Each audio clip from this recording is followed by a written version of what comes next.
Buonasera a tutti, scusate la mia faccia ma ho appena ricevuto una brutta notizia. Ieri durante una sessione di allenamento sono uscita perché avevo molti dolori e tornando a casa nel pomeriggio ho cominciato ad avere mal di gola e ovviamente non sono più andata in piscina e oggi pomeriggio ho fatto il tampone e l'esito è positivo, quindi sono positiva al Covid. Mi dispiace un sacco perché lunedì dovevo partire per l'ISL a Budapest, cominciando a gareggiare, cosa che insomma avevo bisogno e voglia di fare. Come dicevo, sarei dovuta partire lunedì per la ISL, raggiungendo la mia squadra, gli Aqua Centurions a Budapest, e invece ovviamente non sarà così. Avevo molta voglia di tornare a gareggiare, mi dispiace veramente tanto per tutto, per me che avevo cominciato l'anno bene, che mi stavo allenando bene, che non vedevo l'ora di ricominciare una stagione normale, nella normalità delle gare, nella normalità di tutto. Invece niente, ci rifermiamo di nuovo. Non so se ridere o piangere, anche se, come si può vedere, ho pianto fino adesso. Cercheremo di prendere il lato positivo della cosa, anche se per adesso mi sfugge, e ci facciamo questi bei 10 giorni di quarantena a casa. Yeah! Buon pomeriggio, ben ritrovati ad Anteprima Sport. Avete visto Federica Pellegrini è l'ultima atleta italiana in ordine di tempo ad essere risultata positiva al coronavirus. Parleremo di questo male che sta affliggendo l'Italia ma anche il mondo. Parleremo ovviamente a livello di atleti e ovviamente a livello sportivo di lei. Abbiamo visto anche Valentino Rossi, CR7, insomma un argomento che tiene banco in queste ore. Lo faremo in compagnia dei miei ospiti che vi vado a presentare. È con noi questo pomeriggio Franco Gagliardi. Buon pomeriggio mister e ben ritrovato. Buonasera a tutti. Francesco La Luna, giornalista, quotidiano del Sud, insomma un po' factotum possiamo dire. Parleremo di questo argomento anche con lui. Buon pomeriggio Francesco. Buon pomeriggio a te e a tutti i telespettatori. Inizio proprio col mister, le parole toccanti di Federica Pellegrini, insomma è un male che, lo dicevamo, attanaglia tutto lo sport, la politica, l'imprenditoria, insomma un po' di tutto mister, però vedere le lacrime di un atleta forte e caparbia come Federica Pellegrini fanno male. No, fanno male e fa anche preoccupare, specialmente persone anche più anziane di Federica, che sono convinto avrà l'assistenza giusta. E io mi rifaccio invece a tutte quelle persone che hanno una certa età, ma anche giovani, che non possono permettersi le attenzioni che purtroppo ci dovrebbero essere a disposizione di tutti, e questo mi fa star male ancora di più. Certo, la testimonianza è forte, le lacrime sono fortissime, ma le preoccupazioni di ognuno di noi penso che superano tutte quelle che possono essere le attuali attese, che non sono buone in riferimento a questo Covid. Il mondo sportivo non è esanime, diciamo, a questa malattia e a questo virus. Abbiamo detto anche Valentino Rossi, lo stesso CR7 che ne parleremo dopo, non sarà a Crotone per questa sfida di Serie A. Insomma, mister, bisogna tenere alta l'attenzione, questo lo abbiamo detto più volte anche attraverso i nostri telegiornali, le distanze, la mascherina, però il male da combattere è veramente duro. Ma noi in effetti dobbiamo stare attenti, anche io, guarda, nella stessa tua trasmissione la tengo vicina, e però ritengo che ci debba essere attenzione anche di chi propone eventuali terapie che possono essere previste e anticipate in modo da poter far stare tranquilli tutti. Oggi siamo in un caos tremendo. Il caos ognuno lo risolve a suo modo, ma ritengo che l'unico modo giusto sia quello di essere sempre cauti, non esageratamente promiscui, non invadenti nel voler assolutamente manifestare o partecipare a manifestazioni, e cercare di aiutare tutti quelli che si adoperano in maniera giusta e che propongono sicuramente il bene di tutti. Io ci spero ancora, anche se l'età mi fa un po' preoccupare, ma questa maledetta pandemia, ma quando smetterà e quando eventualmente avremo dei rimedi giusti? Intanto poi cogliamo l'occasione anche per salutare quelli che non ci sono più e che fanno parte della nostra città, magari non morti per pandemie, mi riferisco alla presidentessa Iole Santelli, ma anche io voglio fare un augurio, non augurio magari, purtroppo un ricordo anche per un altro amico che ha giocato, un signor Cardamone che insieme a lei ci ha lasciato. Francesco, è un problema che diciamo, i giovani vedono quasi a distanza, forse perché nella prima parte della pandemia si è parlato anche di colpisce gli anziani, quelli più avanti con l'età, con le patologie, però poi vedere idoli come ad esempio lo stesso Valentino Rossi, la stessa Pellegrini, anche il CR7, fa riflettere, fa pensare, vuol dire che questo virus non ha alcuna discriminazione. Mi associo a quanto detto dal mister nella prima tranche, cioè il fatto che siamo praticamente certi che queste persone ricevano le cure adeguate. Siamo un po' preoccupati invece per la situazione dei posti di terapia intensiva in Calabria. Fra l'altro voi di TEN ne avete parlato spesso, sia durante il lockdown, esponendovi fra l'altro a dei rischi non indifferenti, sia nella situazione post-lockdown. È un momento da analizzare al microscopio, perché sicuramente entrerà nei libri di storia al di là di quella che è stata la quarantena, che poi è durata in realtà 2 mesi praticamente pieni. Ciò posto, sicuramente magari all'inizio, secondo me invece i giovanissimi no, i ragazzi della mia età, io ho 27 anni, quindi fra i 25 e i 30 sono molto attenti a queste dinamiche. Dai 25 ai 35 vedo persone molto attente, sempre con la mascherina. La fascia di età che un po' mi preoccupa di più è quella immediatamente precedente alla mia e quella immediatamente successiva alla mia.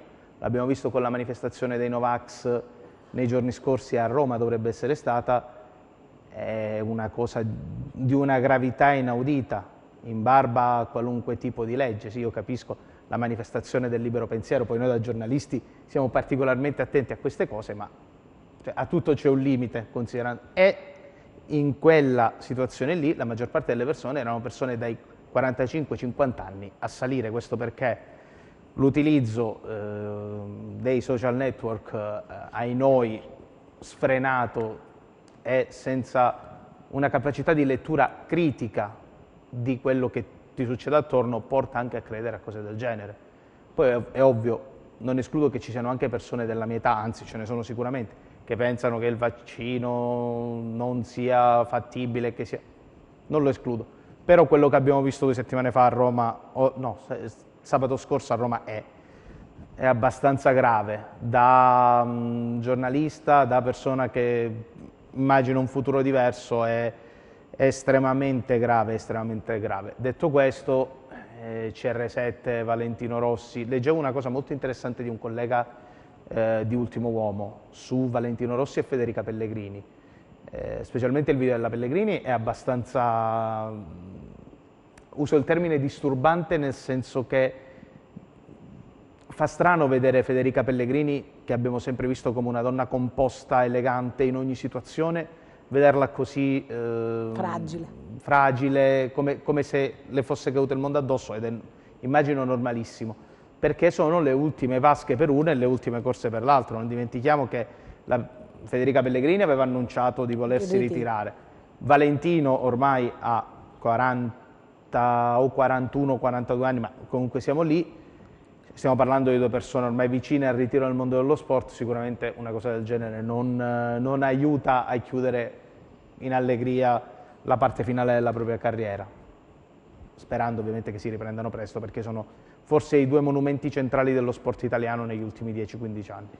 Mister, tornando allo sport, aprire gli stadi, soprattutto in Serie B, perché si torna, lo ricordiamo, a 1000 spettatori, possono assistere alle gare di Serie B, oltre ovviamente alla Serie A, è un incauto rispetto all'aumento dei contagi che c'è oggi in Italia?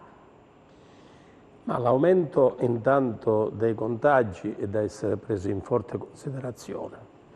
Deve essere valutato anche come è avvenuto questo aumento e quanto siamo stati magari disattenti per poterlo fare aumentare così tanto. Che lo sport non può vivere senza l'affluenza del pubblico e la partecipazione del pubblico è anche notorio, anzi, lo sport può vivere solo se il pubblico, lo spettatore partecipa, se ognuno va a tifare, se ognuno va a esprimere il suo consenso, il suo dissenso per uno o un protagonista, una squadra che partecipa a un'attività o un evento sportivo. E io ritengo che è la morte. Allora le cautele devono essere considerate di primaria importanza. L'attenzione che ognuno di noi deve avere è quella che poi in effetti si fida anche si fidano anche quelli che hanno posto in essere la possibilità di andare in 1000 a tifare. Però guardandoci intorno abbiamo avuto troppo tempo di libertà senza nessun comando, senza nessuna restrizione.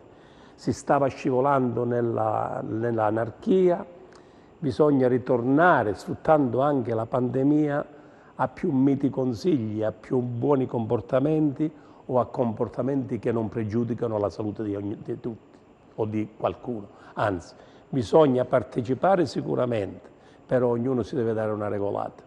Quelli che impongono le regole e quelli che le regole le devono osservare, che poi siamo noi. Francesco, ne abbiamo parlato più volte, anche noi abbiamo sollecitato questa apertura degli stadi anche solo per 1000 persone, però in questo momento mi sento di dire che forse sarebbe stato ancora meglio chiuderli. Siamo arrivati con 10 giorni di ritardo sull'apertura degli stadi. Dico siamo, inteso in Serie sia B. Chiaro, non tanto in Serie B perché con la SPAL c'erano già quelle 1000 persone, almeno per quanto riguarda la SPAL Cosenza, ma proprio come movimento calcio, perché credo che sia palese a tutti che l'apertura di 1000 persone sia relativa a un evento che per Crotone ovviamente è di portata storica, benché sia la terza volta che è Juventus Crotone.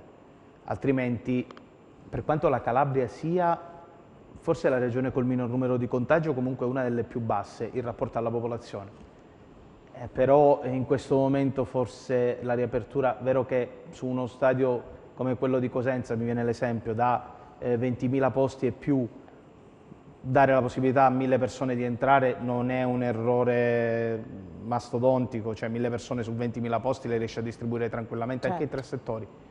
Quello che preoccupa è quello che diceva anche il mister, il calcio senza tifosi non ha senso di esistere. Il problema è che al termine della pandemia, con la ripresa dei campionati, io ho pensato, e l'ho anche scritto, che il calcio abbia saltato lo squalo come termine televisivo, perché c'è stato questo passaggio continuativo da sport a entertainment che si è concluso, arrivato a questo punto, perché i diritti televisivi di Sky, di DAZN, che avevano anche investito delle cifre importanti, sono andate a soppiantare quella che era la realtà dei fatti, ovvero sia che in certi casi forse è meglio tirare un po' il freno a mano e dire ok, non ha molto senso andare avanti così. Siamo stati allo stadio entrambi durante le porte chiuse, sappiamo benissimo, al di là del fatto che poi abbiamo festeggiato contro la Juve Stabia all'ultima partita dello scorso campionato, sappiamo benissimo qual è l'effetto. È un effetto sonoro da film horror. Il rumore delle turbine che si sente quando stanno per entrare in campo le squadre e non è né partita la musica né si sente qualcuno parlare a bordo campo è allucinante, è straniante, però si è deciso di continuare. Una volta che si decide di continuare non si può più tornare indietro. Il calcio non è più quello che una volta veniva definito lo sport del popolo, è diventato un entertainment. E ti spiego velocemente il passaggio, ma perché io nella mia vita ho fatto molti errori, uno di questi è stato ricominciare a seguire il wrestling a 25-26 anni, però mi è tornato utile in questo periodo di pandemia, perché è stato l'unico sport a non bloccarsi. Questo perché? Perché è un entertainment, quindi non è sports entertainment, che è una cosa completamente differente perché sono monologhi scritti, cose scritte, è una cosa diversa. Il calcio, decidendo di non fermarsi, così come l'NBA, ma in America hanno una concezione completamente diversa dello sport, che è soprattutto spettacolo, non a caso il wrestling nasce lì, e la definizione di sports entertainment nasce lì. L'NBA ha fatto la bolla, ma sento molti dire la Serie A si dovrebbe svolgere con la bolla dell'NBA. Non è un campionato, non sono partite di playoff da svolgere in un paio di mesi, e comunque la bolla dell'NBA è durata 5 mesi, mi pare. Finiscono a maggio. Come costringe le persone a stare lontane dalla propria famiglia per 7-8 mesi in una bolla, giocando una volta ogni 3 giorni con dei fisici che palesemente non sono quelli dei giocatori di basket americano abituati a giocare una volta ogni 3 giorni. Cioè, LeBron James ha il 3% di massa grassa, che è una cifra ridicola. Ronaldo, che è forse il giocatore più appariscente da un punto di vista fisico, credo abbia il 7% di massa grassa, cioè un 4% di differenza, che su una partita ogni 3 giorni ti va a condizionare ovviamente sia le prestazioni sia la possibilità di non infortunarti. È una cosa che in Serie A è improponibile. Forse aveva ragione il mister, e chiudo, sarebbe stato giusto rendersi conto prima di quello che stava succedendo e capire fino a che punto ci si poteva spingere per riprendere i campionati e fino a che punto 1000 persone. È strano dire, ecco, 1000 persone entrano, hanno ragione da un certo punto di vista gli ultras a dire o tutti o nessuno, però in questo momento questa è.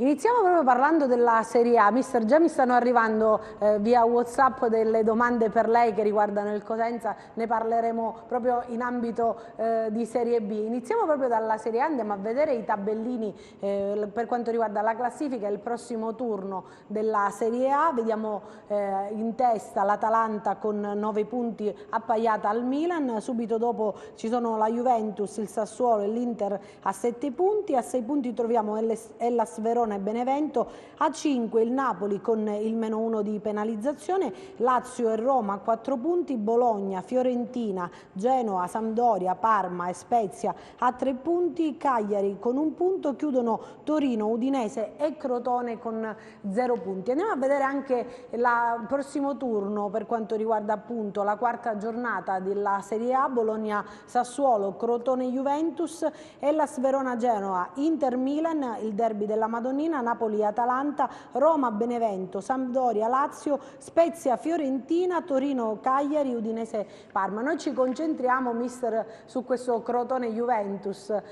Lo dicevamo, insomma, sarà una partita come possiamo dire spettacolare, anche se non ci saranno giocatori di alto livello come Ronaldo, però il fascino di vedere la Juventus allo Scida ha sempre il suo perché, ecco. Dobbiamo purtroppo contentarci di vederlo per televisione con l'incontro, perché ritengo che non tutti potranno assistere dal vivo. È sicuramente una partita di cartello, ma per il Crotone soprattutto, no? Perché la Juventus è sempre la Juventus, anche se la classifica mi sembra un pochettino carente in funzione delle aspettative, ma anche perché hanno cambiato, hanno un nuovo allenatore, ci sono tante cose da essere messe a posto. È forse il momento più buono per il Crotone per affrontare la Juventus, che a me non sembra attualmente alla pari dell'Atalanta, alla pari anche del Sassuolo stesso, ma ancora di più dell'Inter. Perché? Perché deve registrare tante cose, se andiamo a parlare in termini di calcio giocato, per quel che vediamo. Poi magari i campioni che ha la Juventus sicuramente potranno fare la differenza, ma nel momento in cui avranno trovato la quadra e saranno meno confusionari in campo, anche perché il nuovo allenatore di confusione ne avrà tanta da doversi spiegare, soprattutto per poi trasferire ai calciatori. Il Crotone ha bisogno di fare punti, è partito male, sicuramente ha sofferto per la pandemia che non lo ha fatto, come dire, lo ha preoccupato più di tanto e lo ha distratto ancora di più. Ritengo che sia una partita esageratamente importante per il Crotone, mentre per quanto riguarda la Juventus ritengo che anche se dovesse andare male ha tutti i numeri per potersi riprendere. Io spero comunque che vada male alla Juve, ti dico la verità, perché in effetti in effetti su tante cose non sono d'accordo per quanto riguarda, perché poi in effetti avere tanti calciatori, vedo che c'è una facilità di metterli a disposizione di allenatori di primo pelo e fare insieme alla squadra, agli allenatori anche esperienza, non mi sembra tanto da Juve, ma c'è la possibilità di poter pensare che il parco giocatori è tanto importante che possa aiutare sia l'allenatore ma ancora di più i progetti che la Juventus ha. Però mi auguro sempre che vinca il Crotone. E io sono un juventino. Su queste parole del mister ci fermiamo per una breve pausa, torniamo tra pochissimo a parlare di Crotone e Juventus.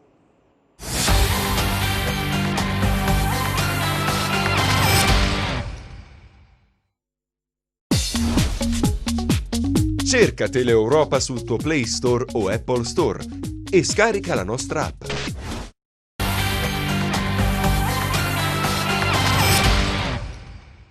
Dicevamo che stanno arrivando un sacco di domande per il mister per quanto riguarda il Cosenza. Noi siamo a vostra disposizione, qualunque cosa volete chiedere al mister, anche a Francesco La Luna, che sono i nostri ospiti, siamo qui per soddisfare le vostre richieste. Parlavamo, Francesco, di Crotone Juventus.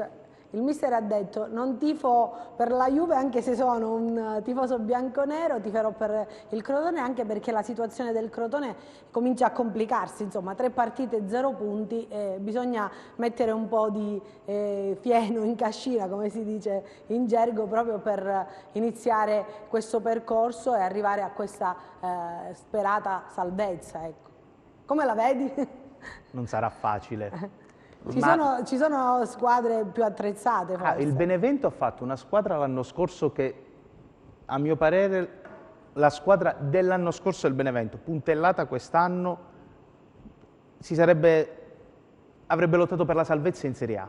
Questa è la dimensione del Benevento. Lo Spezia, che ha un DS che conosciamo benissimo perché è Mauro Meluso, anzi direttore area tecnica, perché là hanno è il direttore dell'area tecnica, in realtà si occupa del mercato, Mauro. È un direttore sportivo molto preparato e lo Spezia ha un allenatore come Vincenzo Italiano che li fa giocare bene, li fa giocare palla a terra, non hanno paura. Sul Crotone io mantengo una sorta di incertezza per quanto riguarda le possibilità tecniche di una squadra, cioè non penso che sia composta da giocatori scarsi, perché se uno gioca in Serie A non è scarso, partiamo da questo presupposto. Può essere magari inadeguato, può essere meno forte, ma non è scarso. Rivière in particolare è quello su cui io ho puntato, non al fantacalcio perché non ho fatto in tempo a prenderlo, ma comunque uno sul quale ho puntato. Detto delle possibilità tecniche del Crotone, quello che un po' mi stupisce, e il mister sarà sicuramente più preparato di me perché non ho fatto corsi a Coverciano, è il perché Giovanni Stroppa si ostini a giocare con una difesa leggermente alta, e per leggermente alta intendo zemaniana. Cioè i 4 gol subiti col Genoa, che è stata l'unica partita che sono riuscito a vedere più o meno con una certa costanza, perché c'era l'esordio di Emmanuel, non peraltro, i primi 2 gol sono stati subiti, mister correggimi se sbaglio, praticamente con la difesa che andava sulla 3 quarti. Ovviamente lancio lungo, palla in contropiede. Pandev non è un velocista, comunque 40 anni, però se ti prende di imbucata Pandev 2 domande falle. Cioè il Crotone è la grandezza di un allenatore secondo me sta anche nel sapersi adattare a determinate realtà. Cioè Stroppa è naturale che in Serie B voglia comandare il gioco con effettivi come Messias, che fa la differenza, effettivi che possono saltare l'uomo sulle fasce, difensori che hanno a che fare con attaccanti diversi. Se tu hai a che fare già con un Pandev, che è un giocatore di media Serie A, e non puoi giocare con la difesa a centrocampo e sperare che non ti prendano d'infilata. Lo stesso discorso vale per giocare contro il Milan e giocare con una difesa alta, anche se contro il Milan si è comportato decisamente molto meglio rispetto al Genoa. Vedremo cosa succederà contro la Juventus. Io credo che Stroppa debba a questo punto, e non sono nessuno per dirlo perché, ripeto, non ho fatto nessun corso a Coverciano, però determinati errori a un certo punto diventano proprio talmente tanto lampanti che non puoi neanche non farci caso. Far giocare centrali di difesa che non sono propriamente, non dico neanche Bonucci, che non sono Chiellini e Barzagli, farli giocare con la difesa al centrocampo senza dare una marcatura adeguata a giocatori che sono in Serie A da 10, 15, 20 anni è un po' un harakiri, per non dirla in altro modo, ma è una follia tattica per me, che non ho nessun tipo di competenza. Poi il mister sarà sicuramente più preparato. Mister, il problema secondo lei è proprio Stroppa, sai, la sua visione di gioco magari? Ma sai una cosa, mi state tirando un trabocchetto mai visto. No, sì, assolutamente. Giuro di no, mister. Io mi trovo, pur avendo i miei passati 70, con un giovane che parla, giornalista, il quale parla come un allenatore spiccicato, no? Ed io che mi trovo in grande difficoltà a dover argomentare su quello che in effetti mi propone, perché in effetti io non ho visto il Crotone, non vedo, poi il mio calcio lo vedo tutto in maniera particolare, me lo immagino, scontando sulla mia esperienza, no? E sono convinto e sono certo che ha detto una cosa giusta, che chi gioca in Serie A è normale che non è un giocatore normale, per finire in Serie A bisogna avere dei requisiti. Certo. Poi magari se il Crotone ha confermato in Serie A determinati calciatori a discapito di altri, mi conferma che il Crotone ha fatto anche delle scelte ed è diventato esperto con quelli che ha riconfermato e sta cercando la quadra con quelli che si stanno appropriando come nuovi. Stop è lo stesso, è chiaro?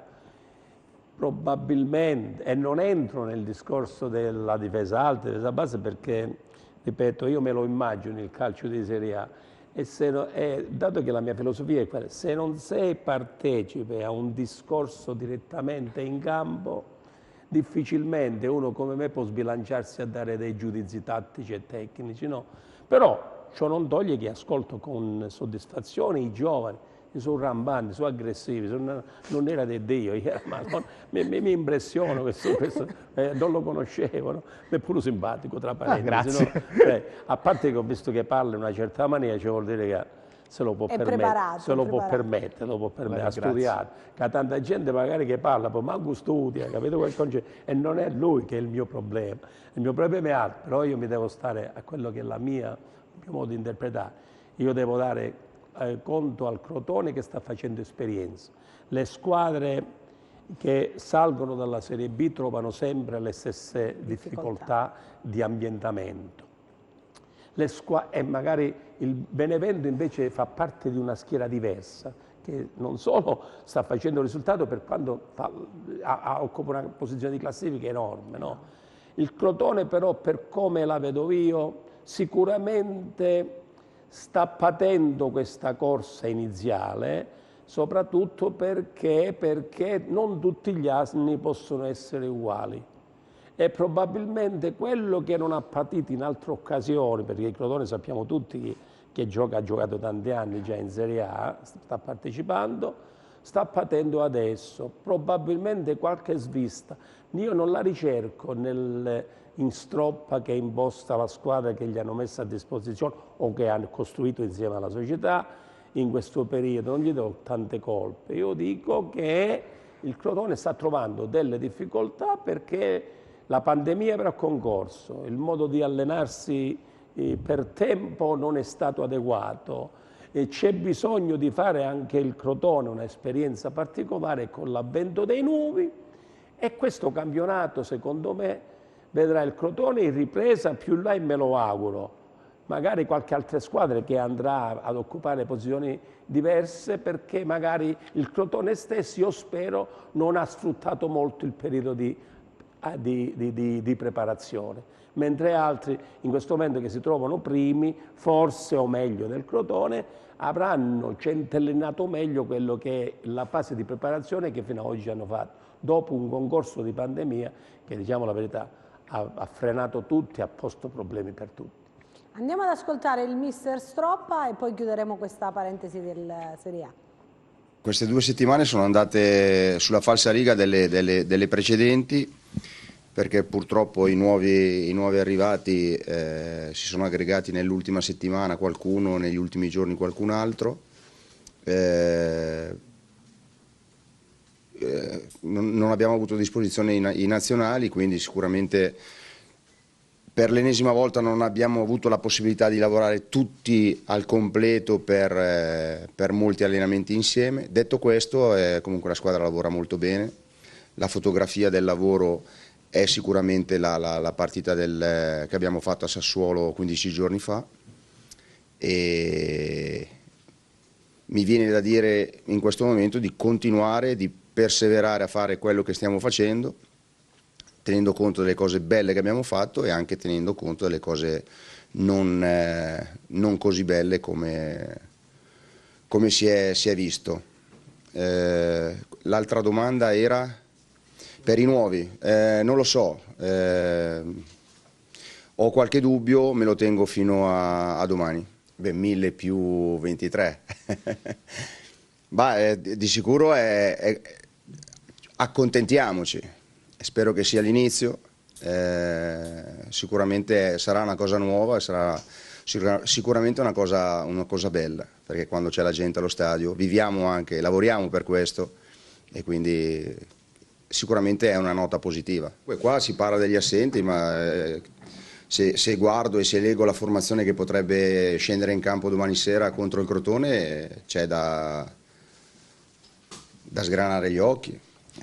Giustamente è la Juventus, ha una rosa straordinaria, sono i campioni, è la squadra da battere, sono più forti in tutti i sensi, e quindi cosa mi metto a dire? Sarà una partita difficile, dovremmo fare veramente la partita perfetta per fare il risultato. Dobbiamo essere attenti. Poco fa dicevo degli ultimi 7 minuti di Sassuolo in un paio di situazioni. Cioè, al di là di quello che possiamo o non concedere noi, c'è veramente l'attenzione maniacale, ci deve essere l'attenzione maniacale a fare la partita, perché c'è la bravura in questo momento di fronte, che hai una squadra che ha delle individualità, ha delle giocate che non basta soltanto essere attenti, essere concentrati, ma bisogna dare probabilmente quel qualcosa in più. Ecco, in questo momento, visto che la prestazione del Crotone, le prestazioni del Crotone sono in crescita, e io sono molto soddisfatto della squadra, di come si sta esprimendo, c'è da mettere quel qualcosa in più, perché se è vero che gli episodi determinano un risultato, mai come domani sera bisogna stare attenti a qualsiasi tipo di giocata. Certo, stavamo parlando con il mister, intanto commentavamo queste parole di mister Stropp. Andiamo a vedere insieme la classifica per quanto riguarda la Serie B, chiudiamo la parentesi Serie A, ne abbiamo parlato abbastanza a lungo, vediamo proprio la classifica di Serie B con il Cittadella in testa a 6 punti, Empoli, Lecce, Reggiana e Reggina insieme alla Salernitana a 4 punti, Frosinone, Venezia a 3 punti, Cosenza, Monza, Pisa, Pordenone e Spalla a 2 punti, chiudono Chievo, Vicenza, Ascoli, Cremonese, Pescara, Virtus Entella e Brescia con 1 punto. Andiamo a vedere anche il prossimo turno per quanto riguarda la Serie B. Ovviamente le squadre che ci interessano in particolar modo sono Cosenza e Reggina, c'è Brescia-Lecce, Cosenza-Cittadella, Cremonese-Venezia, Frosinone-Ascoli, Monza-Vicenza, Pescara-Empoli, Pordenone-Spal, Reggiana-Chievo, Salernitana-Pisa, Virtus Entella-Reggina. Francesco, tu mi perdonerai, io devo andare con le domande dei nostri telespettatori, che la maggior parte sono rivolte al mister, però ovviamente parleremo anche con te di questa Serie B. Una domanda al grande Gagliardi. Una cosa dico, che Francesco è pronto. È pronto, lo so. È pronto per saltarmi addosso, lo vedo che... No, Francesco mi è simpaticamente entrato dentro per la sua cultura generale, che si rifà sicuramente a molto studio precedente, e non tutti studiano, ma studiare proprio alla scuola, parliamone chiaro. Certo. Perciò io sto molto attento quando risponde Francesco. Quando risponde Francesco. Allora, mister, le chiedono, con tutti questi giocatori che sono arrivati, Occhiuzzi come si deve comportare? Far valere l'esperienza o la sfaccettaggine dei giovani forti e tecnici? Questo è riferito al Cosenza, mi ha detto. Sì, al Cosenza. È normale che la fase che ha favorito Occhiuzzi proviene dall'anno scorso, no? E ritengo che Occhiuzzi, confermato insieme a Trinchera, e questo lo dicevamo già l'anno scorso dalle nostre stesse emittenti, magari condotte da persone amiche diverse, è stato il primo tassello importante che è partorito da Guarascio. proprio perché non soltanto per il risultato ottenuto l'anno scorso, insperato e arrivato all'ultimo secondo, però soprattutto per dare continuità a un certo tipo di lavoro, a dare certezza a quello che poteva essere questo inizio di campionato. Detto questo, i nuovi metteranno in difficoltà l'allenatore, così come quando c'è una rosa abbastanza ampia, e i nuovi sicuramente vorranno scalzare quelli che hanno consentito le certezze dell'anno precedente, è normale. Di conseguenza adesso non è che mi preoccupa tanto se si inseriranno bene in un contesto già ben collaudato e conosciuto, ma mi va un po' a preoccupare, non lo dico perché chissà cosa voglio andare a dire, no? Voglio vedere la tenuta, non tanto di Trinchera, quanto di Occhiuzzi a gestire dei nuovi nel momento in cui dovranno essere sostituiti dagli anziani. E qui il fatto del Cosenza perciò non dipenderà se andrà bene o meno dagli acquisti fatti o non fatti, o fatti come si dovevano fare, ma soprattutto dalla forza e la capacità di un allenatore giovane che verrà a trovarsi a dei nuovi perché, a dei nuovi quesiti, a dei nuovi interrogativi. E lì si farà la storia dell'attuale Cosenza. Se ci saranno risposte come io mi aspetto e come ritengo che Occhiuzzi possa dare, questo Cosenza non farà altro che migliorare la sua posizione e migliorare anche il campionato che ha svolto l'anno scorso. A Francesco invece chiedo questa domanda che riguarda ovviamente i prezzi dei biglietti. Sappiamo che sono disponibili 1000 posti per assistere a questa gara fra Cosenza e Cittadella. Mi chiedono, decide di aumentare i prezzi dei biglietti per 1000 spettatori che potranno andare al San Vito dai 30 ai 50 euro. Non è una scelta sbagliata secondo te? A questo punto si penalizzano i tifosi che non possono permettersi di spendere cifre simili? Allora, se non vado errato, però potrei sbagliarmi, l'unico aumento, per quanto sia stato un rincaro, però dovrei controllare, magari poi passo da Gianluca a chiedere, visto che siamo in zona. Posso controllare pure io? L'unico rincaro dovrebbe essere quello della tribuna A, che si aggirava intorno ai 20 ed è diventato 30, però, ripeto, potrei sbagliarmi. L'impossibilità di aprire i settori popolari non so a cosa sia dovuta, e per settori popolari intendo ovviamente Curva e Tribuna B, che erano rispettivamente, se non vado errato, a 12 e a 18. Dai 30 ai 50 euro la blu centrale, quelle persone che deve fare le fa sempre, e quindi non aprire la blu centrale, che è il settore che può portare potenzialmente più introiti al Cosenza Calcio, credo che sarebbe stato sbagliato. Se effettivamente l'aumento è quello che ricordavo io, cioè... Ti dico subito, Tribuna A 30 euro. No, adesso, no, sì, originariamente adesso. Volevo... cioè, non ricordo se il rincaro... Credo che il rincaro sia stato quasi del 50%, però potrei sbagliarmi ed eventualmente ne chiedo scusa, sui biglietti originari. 30 euro, cioè un rincaro del 50% su una situazione del genere, boh, eppure i biglietti si staccano, perché comunque ci saranno persone che hanno la possibilità di andare a vedere questa partita, ma rientra tutto nel discorso che facevo prima sull'entertainment. Cioè però c'è anche il fatto, Francesco, scusami se ti interrompo, che il Presidente ha dato il via libera anche ai rimborsi, quindi insomma una sorta... Certo. Perché ne abbiamo parlato anche nel corso della precedente trasmissione. Ci sono anche i 100 posti riservati alle persone diversamente abili. Il punto focale è se effettivamente c'è stato questo innalzamento dei biglietti. Ripeto, aspetto proprio che tu mi riesca a dire riesca ad avere la certezza, perché non voglio fare errori. Specialmente su una società che a 2 metri da casa mia vorrei evitare, ma detto questo, forse non conosco le deficienze, nel senso proprio di deficit, di mancanze del Cosenza per poter riaprire settori con prezzi popolari tipo Curva Sud, Tribuna B. Se avessimo avuto un rincaro dei prezzi del 50% anche su Tribuna B e Curva Sud, là le proteste avrebbero avuto un senso ancora più massiccio. Solo sulla Tribuna A ribadisco per l'ennesima volta, non sono certo, mi pare di sì, ma non ne sono certo.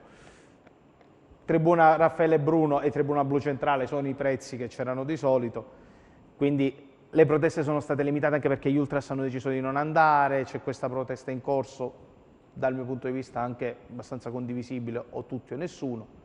Vedremo, sì, un po' rischia di andare contro perché sembra quasi un gioco dell'oca, fai un passo avanti e tre indietro, hai fatto un ottimo calciomercato, hai dato i rimborsi degli abbonamenti, alzi i prezzi dei biglietti, però staremo a vedere, sicuramente non ho davanti la cassa societaria del Cosenza Calcio per dire una scelta giusta o una scelta sbagliata. Ci fermiamo, c'è la pubblicità che incombe, ci ritroviamo qui tra pochissimo.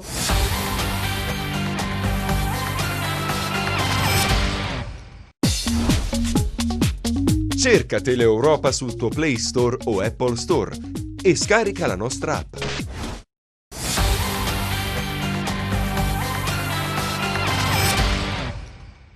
Durante la pubblicità noi siamo ben ritrovati con Anteprima Sport, siamo andati a controllare il prezzo dei biglietti, Francesco, e abbiamo notato che la tribuna A e la tribuna rossa sud e nord, la Raffaele Bruno, il rincaro è stato di 8 euro, mentre per quanto riguarda la tribuna blu centrale il prezzo è rimasto invariato, quindi lo diciamo ai nostri telespettatori proprio per onore di cronaca, vero Francesco? Mister, allora, innanzitutto c'è un saluto che è affettuoso da parte di un suo compagno di squadra con la gloriosa Morrone e con la rappresentativa calabrese anno 1967, Mario Carelli, che salutiamo per seguirci e lo saluta anche il mister che è qui con noi. Altre domande per quanto riguarda sempre il Cosenza: come giudica il mercato e l'operato di Trinchera con quello che poteva fare con il poco budget il Cosenza, un giudizio tecnico sui giocatori arrivati in rossoblu a fine mercato. Grazie e forza Lupi. Anche per essere coerente con quello che ho detto prima, no? Nel momento in cui ho parlato del Crotone, io personalmente devo guardare, devo cercare di rendermi conto di persona, cioè ci sono, è vero, le televisioni che informano, no? Questo è un metodo nuovo che io purtroppo non ho sposato totalmente. Io sono rimasto all'osservazione personale diretta, però del Cosenza ritengo che aveva finito, non mi esimo da rispondere, aveva finito un grande campionato mettendo in evidenza determinati calciatori, chiaro? Senza determinati calciatori, anche con la bravura di Occhiuzzi sopravvenuta e la bravura invece di prima, nel momento in cui ha allestito la squadra di Trinchera, diciamo, non si potevano ottenere dei risultati, chiaro? I calciatori sono sempre determinanti. Quella squadra che ha finito il campionato per me andava riconfermata quasi totalmente. Invece magari Riverva, Crotone, vedo un film già visto, nel senso che anche precedentemente si era perso Tutino, adesso non mi ricordo, ma tanti calciatori. Ma è la politica del Cosenza, io non è che adesso vado a menare una zappata negativa, assolutamente, perché la politica del Cosenza, ma se noi andiamo a guardare pure, diciamo, Franco ha detto lo scandaloso, a bocce chiuse lo ha detto, me ne faccio carico io, no? Scandaloso aumento del quasi il 50% dei prezzi sui biglietti, ma questa è la caratteristica del Presidente, no? Il quale sfrutta ogni momento per aumentare al 50% lì dove si deve eventualmente incamerare. Poi invece nel momento è incamerato il 50% sul nuovo biglietto, si distrae e magari perde Tutino, perde Riviera e perde altri. Però è la politica che gli dà ragione e deve continuare a fare così, tranne magari l'aumento del 50% dei biglietti. Deve continuare sui calciatori nel momento in cui va ad allestire le squadre a fare come ha fatto, finché la barca va, lasciala andare, anche perché il cosentino, diciamo, è calmo e tranquillo, poi la cultura, il cosentino non è capace di averla inizialmente, perché non si informa attraverso i giornali come posso informare io, no? Il cosentino può vedere la squadra, va a vedere la squadra, ti posso assicurare che alla fine del campionato il cosentino è informatissimo sul Cosenza, tant'è vero che poi si lamenta quasi sempre quando si perdono i giocatori che hanno partecipato a quei trionfi che vediamo annualmente ripetersi da un po' di tempo. e grazie anche a Guaraci, cioè vuol dire se vinche la barca va, lasciala andare. Se dovesse però, io dico, succede qualche cosa che non dipende soltanto dal campo, dal chiuzzo, dai calciatori, dalla squadra, ma dipende anche dal lockdown, dalla malattia che incombe e che bisogna essere sempre presenti a mantenere lontana dal Cosenza e dai cosentini soprattutto. Io ritengo che poi, non lo so, invece di fare gli aumenti, se lo va a regalare il biglietto nessuno va allo stadio, perché Cosenza è così. Se il campo va bene, se i risultati ci sono, riempie lo stadio all'inverosimile. E allora ritengo che se ha fatto di nuovo i conti nella maniera giusta e avrà speso tutto quello che è riuscito a portare alle casse sociali, allora vuol dire che il cosentino dovrà sentirsi appagato. Mentre io ritengo che ogni campionato che si è svolto fino ad oggi in concorso di partecipazione del pubblico, a una squadra attrezzata come l'Attrezza e il Cosenza, sono convinto che gli rimane qualche cosa in tasca. È chiaro il concetto? Sì. Cioè, ma questo deve essere in una società importante, anche perché se poi quello che rimane viene a essere speso per esempio su campi nuovi, su strutture nuove, sull'ampliamento del settore giovanile, sulla non necessario aumento del 50% dei biglietti di quelle persone che dovranno pagarlo, perché molti non lo pagano e continueranno a non pagarlo, allora tutto mi va bene. Però se questo dovesse ripercuotere solamente su quelle persone che sono tifosi, che sempre si sobbarcano alla spesa e magari non si investe per programmare un futuro radioso, io divento un po' Gagliardi e Bastian Contrario e dico che il Cosenza prima o poi andrà a finire, e non me lo auguro, mentre il Cosenza ha tutte le carte in regola, Covid permettendo, per poter essere la prossima squadra che dovrà tentare di vincere il campionato per andare in Serie A. Leggiamo una notizia, abbiamo fatto una bellissima squadra, questa è una dichiarazione di un tifoso del Cosenza, ci toglieremo tantissime soddisfazioni, tra domani e martedì preferisco, questo è un pronostico, pareggiare domani e vincere a Reggio, se sono 6 punti naturalmente, magari azione, forza, grande Cosenza. Io dico una cosa su questa, sì. Allora, la partita importante che ci dirà.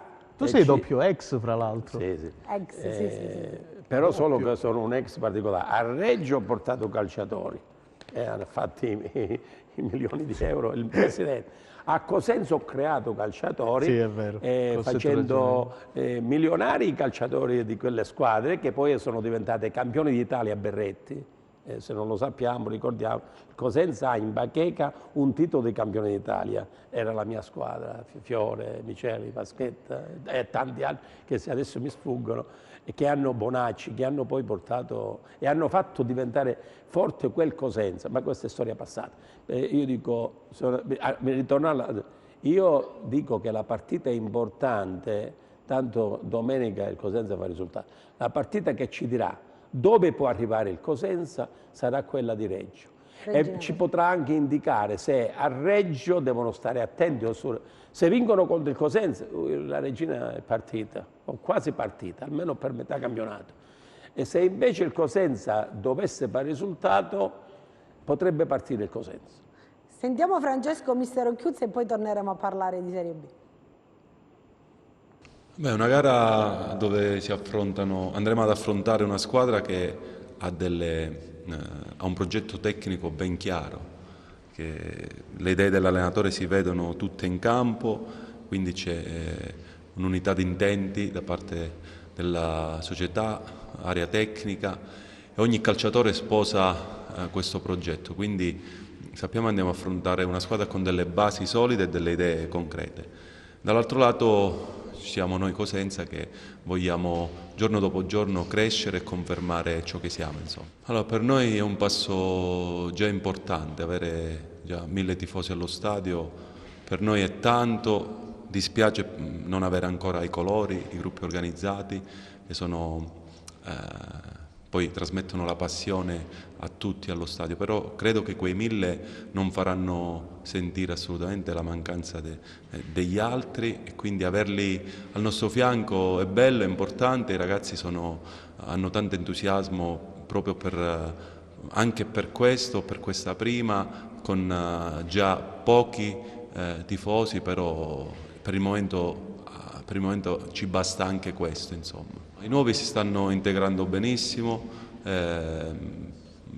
non abbiamo avuto difficoltà nel loro inserimento, anche perché il gruppo che chiamiamo storico in questo sono molto bravi nel farli sentire subito a casa loro. Quindi io quello che a loro ho detto appena sono arrivati qua è la loro famiglia, la loro casa, siamo a disposizione.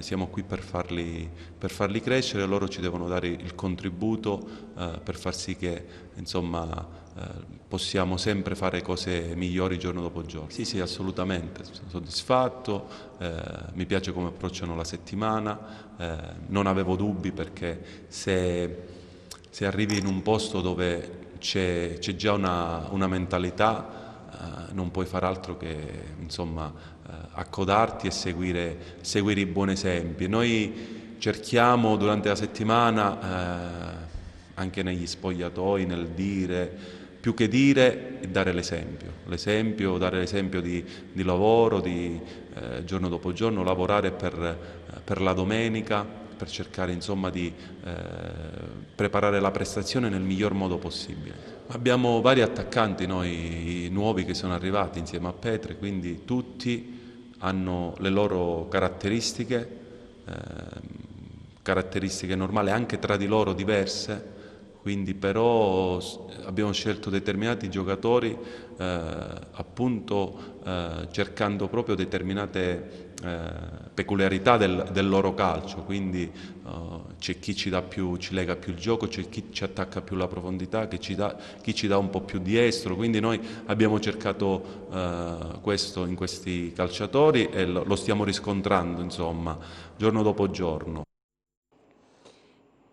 C'era una domanda: quando faranno vedere la registrazione della presentazione della squadra e della nuova maglia del Cosenza, ovviamente è stata rallentata dal fatto della scomparsa della governatrice Santelli, molto probabilmente questa visione l'avremo domani. A Francesco ovviamente chiedo, prima di passare alla domanda che alcuni tifosi della Regina fanno al mister su questa partita Cosenza-Cittadella, e poi insomma ci sarà un tour de force nel giro di una settimana. Ci saranno 3 sfide importanti, c'è il Cittadella, poi c'è il tanto atteso derby con la Regina. Cittadella, Regina, Lecce, cioè tre delle partite più complicate possibili, manca solo il Monza, nel giro di una settimana. Complicata, allora, secondo me la più complessa di tutte sarà domani, anche se il Lecce è una delle squadre a battere, la più complessa di tutte sarà domani a livello calcistico. A livello umorale, di piazza, la più difficile sarà sicuramente martedì contro la Regina, di un altro ex, anzi un altro doppio ex, che è Mimmo Toscano. Però detto questo, sarà premura di Roberto Chiuzzi, che ha dimostrato di saper leggere tanto bene le qualità dei propri giocatori, disporli in campo nel modo che ritiene più opportuno. Sicuramente l'innovazione, fra virgolette, di Baez trequartista rispetto al ruolo laterale che gli era stato disegnato addosso prima da Braglia, poi da Pillon, è una cosa che ha permesso al Cosenza nelle ultime 5 giornate di far tanto bene, perché Baez, Casasola e Rivière sono stati protagonisti. Detto questo, però, mi ricollego velocemente a quello che ha detto il mister prima. Dei 3 AD più importanti di fine anno, cioè Asensio, Rivière e Casasola, ed escludo quindi Perina, Rivière ha firmato per un anno e sapevamo dal giorno in cui ha messo piede a Cosenza che un anno sarebbe durata la sua esperienza, a meno che se il Cosenza fosse salito in Serie A, ok. Casasola è prigioniero, passatemi il termine anche abbastanza brutto, dell'accordo Salernitana-Lazio, e l'unico che si sarebbe potuto riprendere sarebbe stato Asensio, ma si pensava che restasse al Genoa. Questa è giusto una quadra per essere più per cercare di informare quanto più possibile, visto che facciamo i giornalisti e il nostro mestiere è informare. Io un po' come risposta dico, mi riferivo non tanto a quello che è rimasto quest'anno e che hai dato descrizione più precisa, no? Ma è l'andamento di quest'anno e dell'anno scorso, che è quello di fare una politica di prestiti, a prescindere se poi rimangono, è la politica di tanti anni. E di valorizzazione, e questo ha dato modo al Cosenza di salvarsi per 2 anni di fila, ed ecco perché Guarascio insisterà su questo tipo di argomento. Io invece dico, dato che non faccio il giornalista, dico da tifoso, diciamo, no? Dato che il Cosenza per me è la squadra che in questo momento può aspirare, prima di tutte le altre in Calabria, compresa la Regina, alla massima serie per proprio i contenuti numerici del pubblico, un po' di questo tipo di filosofia e di programmazione dovrebbe essere modificata in modo da permettere alla fine dell'anno l'acquisto non di tutti e 3 i prestiti, faccio un numero a caso, no, ma almeno di uno, in modo da che in 3 anni si colma quel gap. Come è stato fatto con Baez. Ecco, così Vi devo interrompere purtroppo perché è finito il tempo a nostra disposizione. Grazie a mister Gagliardi per essere stato con noi, che sicuramente ritroveremo in qualche altra settimana come nostro ospite. Grazie anche a Francesco La Luna. Io vi restituisco la linea alla regia e vi do appuntamento a venerdì prossimo.